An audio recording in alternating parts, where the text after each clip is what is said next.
तो दोस्तों एक बार फिर से आपका स्वागत है be wise and wealthy channel पे। और इस वीडियो में हम बात करने वाले हैं पॉली कैब के बारे में। और आज के दिन पॉली कैब के स्टॉक में करीब 9% की बड़ी गिरावट हमको देखने को मिली है। तो गिरावट क्यों हुई, इसके पीछे क्या रीज़न है, शायद आपको ऑलरेडी पता हो, लेकिन आगे की अब रणनीति क्या होनी चाहिए पॉली कैब में, वो हम इस वीडियो में डिटेल में डिस्कस करने वाले हैं। मेरा ओपिनियन भी आपके साथ में साझा करूंगा, क्योंकि मेरे पास भी पॉली कैब का एक बहुत छोटा सा लोकेशन अब बचा हुआ है।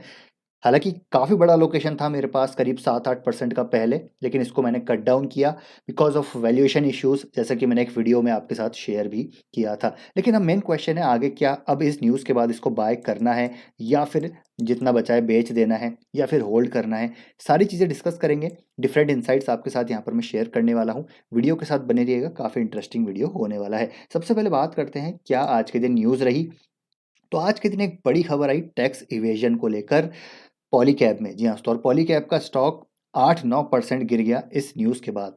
ये जो एलिगेशंस लगे हैं कंपनी पे, अभी दिसंबर के आसपास देखिए इनकम टैक्स यहाँ पर सर्च हुआ था कंपनी की काफ़ी सारी लोकेशंस पे, आई थिंक 40-50 लोकेशंस पे। अब यहाँ पर ये आउटकम आया है। हालाँकि ये एलिगेशंस हैं, यहाँ पर कोई कन्फर्मेशन नहीं था, दिन तक ये एलिगेशन थे कि यहाँ पर टैक्स इवेजन को लेकर पिछले काफ़ी सालों से यहाँ पर कुछ ना कुछ घपला हो रहा है कंपनी में। जो कंपनी के अकाउंट्स हैं उनमें रेवेन्यू बुक ना होके प्रमोटर्स के अकाउंट्स में हो रहा है। तो ऐसी ऐसी काफ़ी सारी यहाँ पर एलिगेशंस लगी है पॉलीकैब में, और स्टॉक में उसी प्रकार 9% की भारी गिरावट देखने को मिली। अब ऐसा नहीं है पॉलीकैब कोई छोटा शेयर है, लार्ज कैप कंपनी हो चुकी है। एमफी के रिक्लासिफिकेशन के बाद पॉलीकैब लार्ज कैप कंपनी बन चुकी है, ठीक है, मिड कैप से माइग्रेट होकर। लेकिन अभी आज ही मतलब कंपनी ने यहाँ पर नोटिफिकेशन जारी किया है, प्रेस रिलीज जारी किया है कि ये जो एलिगेशन चल रहे हैं, मार्केट में जो रूमर्स हैं, वो यहाँ पर डिनाई कर रहे हैं। उन्होंने बोला है कि they have not received any communication from the income tax department regarding the outcome of the search. But ये जितने भी मार्केट में एडवर्टाइजर्स हैं या फिर चैनल्स हैं, ठीक है, न्यूज़ेस आ रही हैं कि यहाँ पर आउटकम, सोर्सेज से आउटकम उनको पता चल चुका है कि यहाँ पर कुछ ना कुछ ये घपला हो रहा है।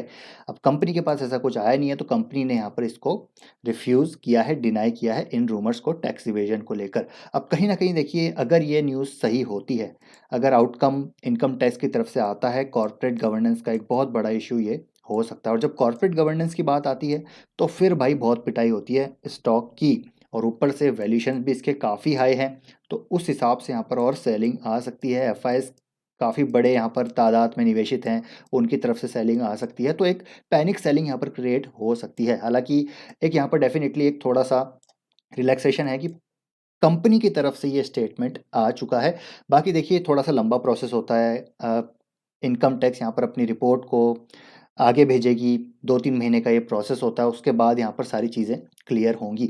तो अभी मेरे हिसाब से मेरा ओपिनियन यही है कि थोड़ा सा अभी वेट एंड वॉच करना चाहिए। हालांकि देखिए लॉन्ग टर्म अगर बात करें तो पॉलीकैब एक बहुत ही गजब का बिजनेस मॉडल है, ये हम सभी को पता है, इसको हम काफ़ी डिटेल में पहले भी डिस्कस कर चुके हैं। केबल्स एंड वायर्स का जो एक डिमांड है वो आगे और भी हमको बढ़ती हुई देखने को मिलेगी। पॉलीकैब यहाँ पर मार्केट लीडर है। बात की जाए मैनेजमेंट की, प्रमोटर्स की, तो जय सिंघानी ग्रुप एक बहुत रेप्यूटेड ग्रुप है, पिछले 40-50 सालों से बिजनेस में है, बहुत छोटे से स्टार्ट किया था। लेकिन अब ये न्यूज़ आ रही है तो कहीं ना कहीं देखिए थोड़ा सा मुझे लगता है वेट एंड वॉच करना चाहिए। हालांकि देखिए ऐसी जब खबरें आती है ना, तो उसके बाद एक मौका भी होता है, मार्केट में ऑपरेटर्स का भी गेम चलता है, वो ऐसी न्यूज़ फ्लोट करते हैं मार्केट में ताकि पैनिक सेलिंग हो। और जब वो सेलिंग हो तब यहाँ पर बड़े हाथ जो स्ट्रॉन्ग हैंड्स हैं वो वीक हैंड से माल लेकर अपने पास दबोच लें। जैसे कि देखिए कुछ टाइम पहले हीरो मोटोकॉर्प में भी एक न्यूज़ आई थी, ठीक है, तो स्टॉक गिरा लेकिन फिर पिकअप हो गया। अभी कुछ टाइम पहले 2023 में ही मनप्पुरम फाइनेंस में भी एक मनी लॉन्ड्रिंग चार्जेस को लेकर न्यूज़ चली थी। स्टॉक गिरा लेकिन आज स्टॉक देखें आप, उस टाइम आई थिंक 100 रुपये के आसपास था, अभी स्टॉक 170 के आसपास है। तो 70% की जंप स्टॉक में आ चुकी है तब से लेकर अब तक। श्री सीमेंट में आई थी न्यूज़, और भी काफ़ी सारे ऐसे अच्छे बड़े ग्रुप जो है, रिनाउंड ग्रुप है, उनमें न्यूज़ आती है। लेकिन वो इसीलिए आती है, देखिए मैं आपके साथ में प्रोबेबिलिटी यहाँ पर डिस्कस कर रहा हूँ ताकि वीकेंड्स निकल सके और निचले स्तरों पे एक अच्छी कंपनी, फंडामेंटली स्ट्रॉन्ग कंपनी जो कैश फ्लो जनरेट कर रही है, जो मैनेजमेंट जिसका लॉन्ग टर्म ट्रैक रिकॉर्ड अच्छा हो, उससे उसका माल दबोच लिया जाए और जिसका बिजनेस डिमांड भी अच्छी हो। तो ये भी होता है सिचुएशन। लेकिन जैसा मैंने कहा कि थोड़ा सा हमको लॉन्ग टर्म माइंडसेट रखना है अपना। एक मतलब एक इम्पल्सिव डिसीजन हमको नहीं लेना बाइंग या सेलिंग में भी। अगर आपको सेलिंग भी करनी है तो ऐसा नहीं कि पूरी की पूरी होल्डिंग बेच दी, थोड़ा बहुत बेचना है, उसके बाद जब तक डस्ट सेटल नहीं हो जाती तब तक हमको थोड़ा सा यहाँ पर थोड़ा सा कूल काम रहना है। तो same goes with the buying, same goes with the selling as well. अब मेरे को लगता है कि यहाँ पर थोड़ा वेट एंड वॉच करना चाहिए, क्योंकि 18 तारीख को रिजल्ट भी आने वाले हैं, रिजल्ट सीजन शुरू हो चुका है, 18 जैन को रिजल्ट भी आने वाले हैं। मैनेजमेंट से डेफिनेटली क्लैरिफिकेशन यहाँ पर मांगा जाएगा, प्रमोटर से क्लैरिफिकेशन मांगा जाएगा, क्या ये सारी चीज़ें हैं उनको यहाँ पर, और तब तक मेरे ख्याल से काफ़ी सी चीज़ें क्लियर भी हो जानी चाहिए। तो और 18 तारीख को रिजल्ट भी आएंगे और वैल्यूशन भी काफ़ी ज़्यादा है। अगर थोड़ा सा भी यहाँ पर मिस रहा वैल्यूशन अर्निंग्स में, तो वैल्यूशन फिर और सस्ते हो सकते हैं। तो इसलिए बाइंग सेलिंग अगर आपको करनी है तो बहुत ही कामनेस के साथ करनी होगी। मेरे ख्याल से स्टॉक को डेफिनेटली बाय किया जा सकता है, क्योंकि कंपनी काफ़ी अच्छी है, कंपनी में एक ज़बरदस्त रनअप आया। हालाँकि मैंने इसको बेच दिया था, अब बहुत छोटा-सा एलोकेशन है जो कि नेग्लिजिबल है, कोई ज़्यादा यहाँ पर इफ़ेक्ट डालेगा नहीं मेरे ओवरऑल पोर्टफोलियो में। तो इसको आप क्या कीजिएगा, थोड़ा मेरे ख़्याल से रिज़ल्ट का वेट आपको करना चाहिए, क्योंकि कंपनी की बात की जाए तो रिटर्न रेशोज़ की बात करें तो अच्छा है, डेट फ्री कंपनी। अगर आप देखें कैश फ्लो जनरेशन कंपनी का बहुत ज़बरदस्त रहता है, डिमांड इसकी पावर केबल्स की, वायर्स की बहुत ज़बरदस्त है। एफएमईजी सेगमेंट भी इनका धीरे-धीरे ग्रो कर रहा है, नए प्रोडक्ट्स लगातार ये लॉन्च कर रहे हैं। और देखिए ग्रोथ कहाँ से आ रही है, इंफ्रा सेगमेंट में, इंफ्रा सेक्टर में बहुत ज़बरदस्त ग्रोथ है, वहाँ पर इनके प्रोडक्ट्स यूज़ होते हैं। पावर ट्रांसमिशन एंड डिस्ट्रीब्यूशन जो सेक्टर है वहाँ पर ज़बरदस्त इनका यूसेज है।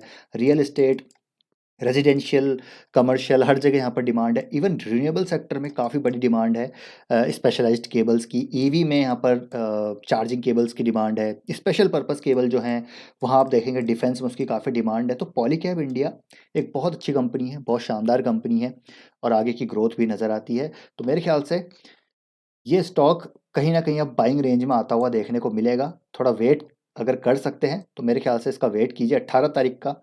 और अगर 18 तारीख तक और नीचे आता है और यहाँ पर अच्छे रिजल्ट आते हैं, मैनेजमेंट से पॉजिटिव क्लैरिफिकेशन आता है चीज़ों को लेकर, तो मेरे ख्याल से सेंटिमेंट वापस पॉजिटिव होंगे और स्टॉक फिर से ऊपर चलना शुरू हो जाएगा। अभी वेट एंड वॉच करना चाहिए। एक इम्पल्सिव हमको यहाँ पर अपना बिहेवियर को और डिसीजन को थोड़ा-सा यहाँ पर एडजस्ट अभी करना है। उसको हमको यहाँ पर अभी उस तरीके से नहीं सोचना है कि यार लॉन्ग टर्म होल्डिंग है तो पूरा का पूरा बेच दिया और फिर अच्छी न्यूज़ आ गई, फिर आप ऊपर 10% चला जाएगा, फिर आप बाय कर रहे हैं, तो ऐसा नहीं करना है।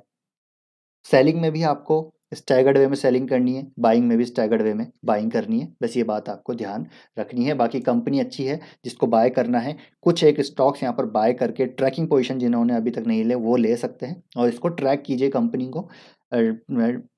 वैल्यूएशन डेफिनेटली ज़्यादा है, लेकिन ग्रोथ अगर आ रही है तो मेरे ख्याल से वैल्यूएशन बहुत ज़्यादा महंगे भी नहीं हैं, क्योंकि अगर आप पीयर्स के वैल्यूएशन देखेंगे तो देखिए ऑलमोस्ट किया केईआई इंडस्ट्रीज आरआर केबल से सस्ते प्राइस टू अर्निंग मल्टीपल पे देखने को मिल रहा है। Current market cap to sales भी ऑलमोस्ट सिमिलर है, पैग रेशो भी उनसे सस्ता नज़र आता है। तो बहुत ज़्यादा महंगा भी नहीं है, लेकिन बहुत ज़्यादा सस्ता भी नहीं है, क्योंकि एक डेफिनेटली एक बहुत बड़ा रनअप ऑलरेडी आ चुका है। स्टॉक अपने कुछ ही समय में डबल ऑलरेडी हो चुका है। तो इसलिए बुल मार्केट में अपने अ, धैर्य को बनाए रखें। बुल मार्केट में ऐसा नहीं है कि कुछ भी दिख रहा है बाय कर लिया, क्योंकि देखिए केमिकल में भी एक लहर चली थी, आज जो है ईएमएस स्पेस में चल रही है, रिन्यूएबल्स में चल रही है। तो ये कहीं न कहीं ठंडे होंगे तब बाय करेंगे। लॉन्ग टर्म इन्वेस्टर हैं तो 2-3 साल में ही थोड़ा पैसा बनाना है, हमको तो बनाना है भैया 10-20 साल में। तो बने रहिए, मार्केट में बने रहना ज़रूरी है। लॉन्ग टर्म स्टोरी इंटैक्ट है इंडिया की, अच्छे क्वालिटी स्टॉक्स में बाइंग करते रहिए। और अ, ये मत देखिए कि दूसरा कितने रिटर्न बना रहा है, आप देखिए कि आपका पोर्टफोलियो कितना मजबूत है, क्या उसमें क्वालिटी है या नहीं। क्योंकि बुल मार्केट में सब गधे भी भागते हैं, लेकिन जब बेयर मार्केट आता है तो असलियत पता चलती है। तो इसलिए थोड़ा-सा अपने आप को काम रखिए। ऐसा नहीं है कि 1-2 साल की ही यहाँ पर हमको जर्नी है, जर्नी बहुत लंबी है, तो उस हिसाब से आपको देखना है। तो आई होप दोस्तों ये वीडियो आपको इन्फॉर्मेटिव लगा होगा। अच्छा लगा वीडियो लाइक कीजिए। आपका क्या ओपिनियन है पॉलीकैब को लेकर, मुझे कमेंट करके ज़रूर बताइएगा। और आपका क्या सोचना है इस न्यूज़ का, नो न्यूज़ को लेकर, वो भी कमेंट कीजिएगा ताकि एक डिफरेंट इंसाइट मिले। तो कमेंट ज़रूर कीजिएगा। अच्छा लगा वीडियो लाइक कीजिएगा। मिलते हैं नेक्स्ट वीडियो में। Till then take care, bye bye.